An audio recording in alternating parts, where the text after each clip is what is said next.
প্রিয় শিক্ষার্থীবৃন্দ, সবাইকে আমার YouTube video channel we like অ্যানাটমিতে স্বাগত জানাচ্ছি। আমরা যখন কোনো খাবার খাই, সেই খাবার যেখানে আমরা দেই সেটাকেই বলে oral cavity, mouth cavity or simply mouth. So আজকের আলোচনার টপিক হচ্ছে ওরাল ক্যাভিটি। আলোচনার শুরুতে সবাইকে আমি চ্যানেলটি সাবস্ক্রাইব করার জন্য অনুরোধ জানাচ্ছি। প্রথমে আমরা জানবো ওরাল রিজিয়নের মধ্যে কি কি পড়ে। আমরা পাবো ওরাল ক্যাভিটি, যার আরেক নাম মাউথ ক্যাভিটি। তারপরে আমরা পাবো টিথ, এবং টিথ গুলো বসে থাকে গাম বা জিঞ্জিভার মাঝে। টিথ এবং গাম অর জিঞ্জিভা মিলে তৈরি করে dental arch or alveolar arch. দুটো ডেন্টাল আর্চ আছে, একটা হচ্ছে আপার ডেন্টাল আর্চ আর একটা lower dental arch. Upper dental আর্চকে ম্যাক্সিলারি আর্চ বলা যায়, লোয়ার ডেন্টাল আর্চকে ম্যান্ডিবুলার আর্চ বলা যায়। এর বাইরে ওরাল রিজিয়নে আছে tongue, palate and the region of the palatine tonsil. এই হচ্ছে ওরাল রিজিয়নের বিভিন্ন পার্ট। আমাদের আলোচনার টপিক যদিও oral cavity. Oral cavity is the site where food is ingested and prepared for digestion. এই ডাইজেশন হবে স্টমাক এবং স্মল ইন্টেস্টাইনের মধ্যে। When food is chewed, আমরা যখন ফুড চাবাই তখন সেখানে হেল্প করে টিথ এবং স্যালাইভা। স্যালাইভা আসে স্যালাইভারি গ্ল্যান্ড থেকে। With the help of teeth and saliva, the ingested material is converted into food bolus. The oral cavity communicates with the exterior through an opening. This opening is called oral fissure or rima oris. This is called oral fissure or rima oris. It is the fissure between upper and lower lip.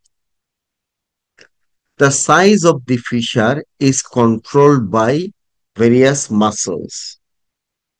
The size of oral fissure can be increased or can be decreased. The muscles which can decrease the size of oral fissure, they are called sphincter muscle. The main sphincter muscle is called orbicularis oris. It is present within the lips. On the other hand, the muscles increasing or enlarging the oral fissure are called dilator muscles of the oral fissure. So, two groups of muscles control the size of oral fissure: sphincter muscle and dilator muscle. Now, lips. This is the upper lip, and this depressed part of the upper lip is called philtrum, and this is called Cupid's bow. This is called Cupid's bow, and this is the lower lip. In between the lips, there is the oral fissure, and the two lips unite on each side. This is called angle of the mouth, and the site is also called commissure of the mouth. Lips are covered externally by the skin and internally by the mucous membrane. There are two margins of a lip. Outer black margin, this is called black margin or vermilion border. Another one is inner red margin. So this is the red margin of the lip, and this is the black margin of the lip. The red margin is the mucocutaneous junction of the lip. That means the covering here is the skin, and inside the red margin, the covering will be mucous membrane. Between these two margin, the area is called transitional zone or vermilion zone. This zone appears red. Skin of the transitional zone is hairless and so thin that it appears red because of underlying capillary bed. Now, oral cavity. There are two parts of the oral cavity. One is called oral vestibule, another one is called oral cavity proper. So, this is the oral cavity and the slit-like space outside upper and lower dental arches. This is called oral vestibule. So, this is the upper dental arch. This is lower dental arch. So, the slit-like space outside the upper and lower dental arch is called oral vestibule. Actually, the oral vestibule is located between the lip and cheek superficially and the teeth and gum deeply. Teeth and gum forms the dental arch. Parotid duct opens into the oral vestibule. Where parotid duct opens into vestibule of the mouth opposite the crown of upper second molar teeth. Now this is the oral cavity proper, the space inside the upper and lower dental arches. So the space outside upper and lower dental arch, this is called oral vestibule, and the space inside upper and lower dental arch is called oral cavity proper. Anteriorly and laterally, the oral cavity proper is limited by dental arches. But posteriorly, oral cavity proper communicates with the oropharynx through an opening. That opening is called oropharyngeal isthmus. The floor of the oral cavity is formed by a muscle. The muscle is called mylohyoid. And the mylohyoid of both sides forms a diaphragm. This diaphragm is called diaphragma oris. The roof of the oral cavity is formed by the palate. When the mouth is closed and at rest, the oral cavity is fully occupied by the tongue. Now palate. This is called palate. It is an osteomuscular because it is formed by bone and muscle.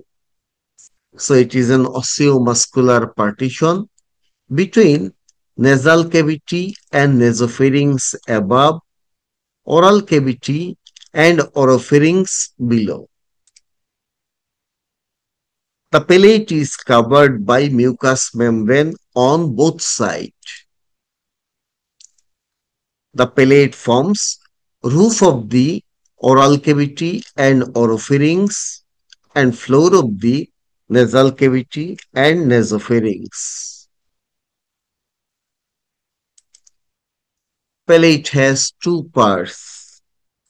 One part, which is formed by the bone, is called hard palate, and another part, which is formed by the muscle, is called soft palate.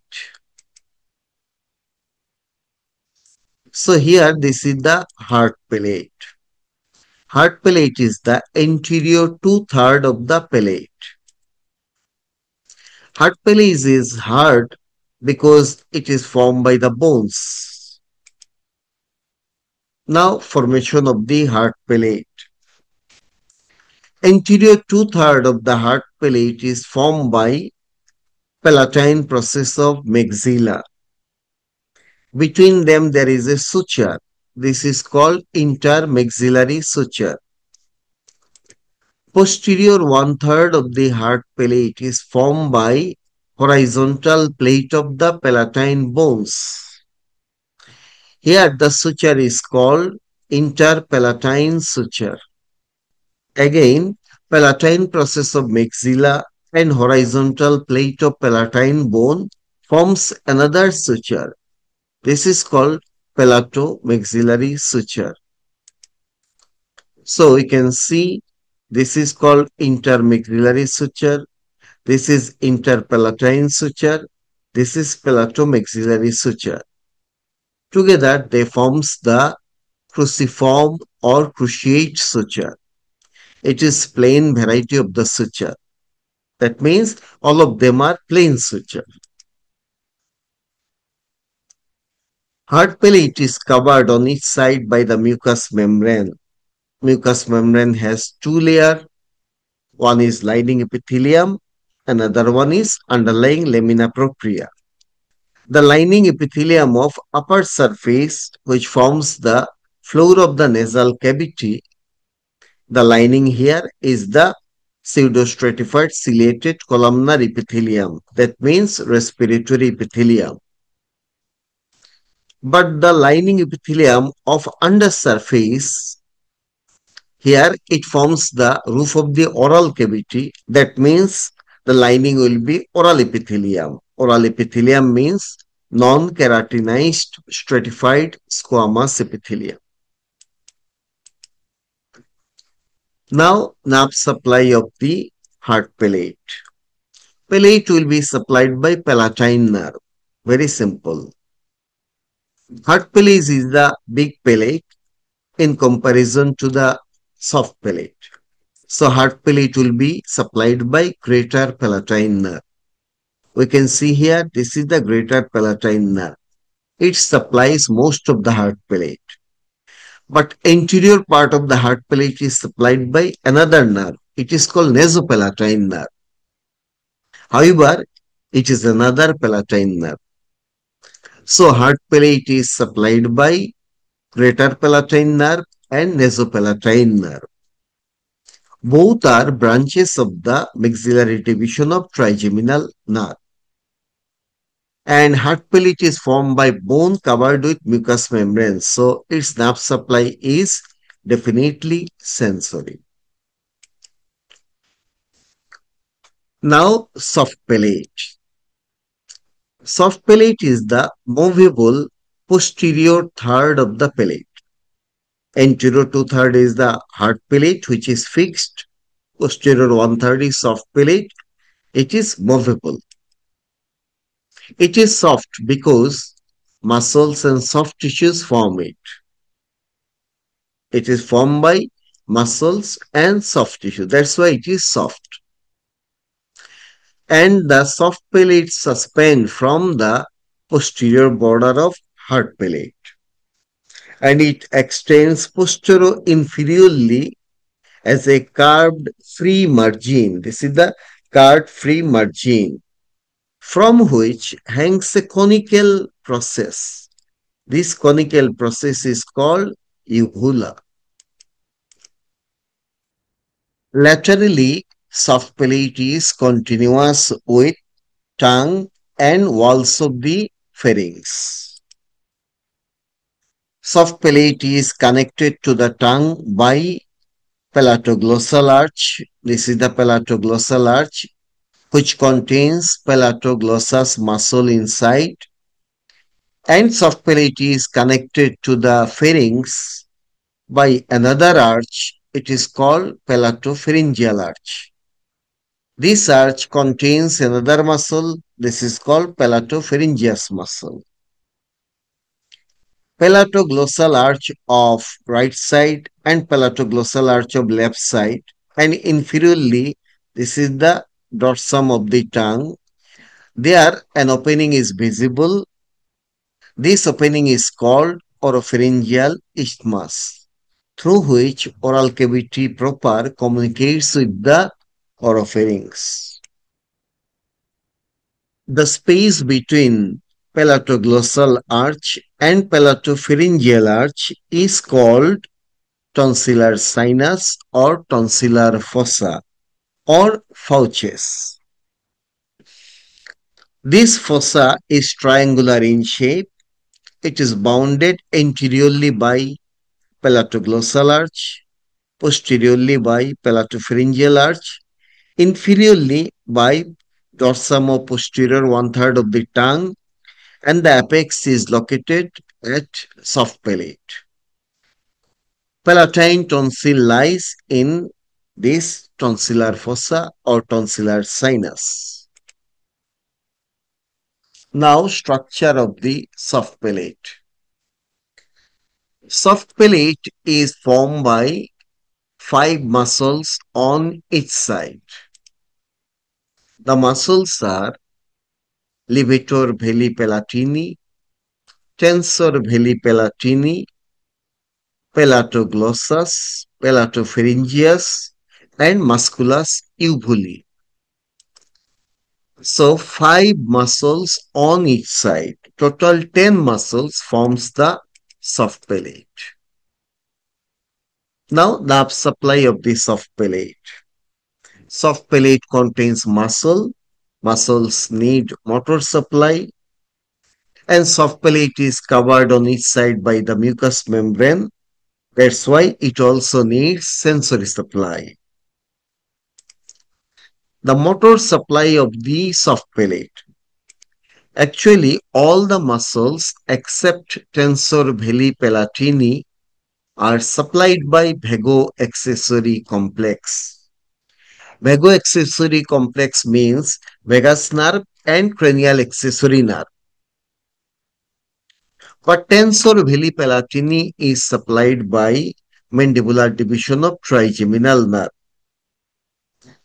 We can see this issue from the developmental background. All the muscle except tensor veli palatini develops from fourth pharyngeal arch, and the nerve of fourth arch is the vagus nerve, especially superior laryngeal branch of the vagus. That's why all the muscle except tensor veli palatini are supplied by vagus along with accessory nerve, that means vago-accessory complex. Tensor veli palatini develops from first arch. That's why it is supplied by mandibular division of trigeminal nerve. Now sensory supply. Soft palate is the smaller part of the palate. Hard palate is the greater part of the palate. That's why hard palate is supplied by greater palatine nerve. In that sense, soft palate will be supplied by lesser palatine nerve. Actually, upper surface of the soft palate is supplied by lesser palatine branch of the maxillary division of trigeminal nerve. But soft palate forms the roof of oropharynx, and oropharynx is supplied by glossopharyngeal nerve. That's why soft palate is also supplied by glossopharyngeal nerve. So the upper surface of soft palate is supplied by lesser palatine branch of maxillary division of trigeminal nerve, and lower surface is supplied by tonsillar branch of glossopharyngeal nerve. Now, what are the actions of the soft palate? In fact, soft palate is called a traffic controller. Why? Because during chewing, soft palate closes oropharyngeal isthmus, so that in front of the oropharyngeal isthmus, chewing occurs, and behind the oropharyngeal isthmus, respiration occurs simultaneously. Thus, breathing is unaffected during chewing. During swallowing, elevation of soft palate occur. It closes the nasopharyngeal isthmus so that food cannot enter the nasopharynx and then to the nose. This is called nasal regurgitation. So, soft palate prevent nasal regurgitation of food during swallowing. During coughing, soft palate directs the air and sputum into the mouth. And during sneezing, the blast of air is appropriately divided, and directed both through the nasal cavity and oral cavity so that delicate nasal mucous membrane is protected. And by varying the degree of closure of the nasopharyngeal isthmus, the quality of voice can be modified and various consonants are correctly pronounced. These are the functions of the soft palate. Now, what will happen if soft palate is paralyzed? Remember the functions of the soft palate. Soft palate prevents regurgitation of food, but if soft palate is paralyzed, there will be regurgitation of food into the nasopharynx and nasal cavity. Then there will be nasal twang in voice. And the rounded contour of the palatal arch will be lost and palatal arch becomes flat. And there will be deviation of uvula to the opposite side. These are the features of paralysis of the soft palate. And that is all about the today's video from my side. Thank you very much and take care.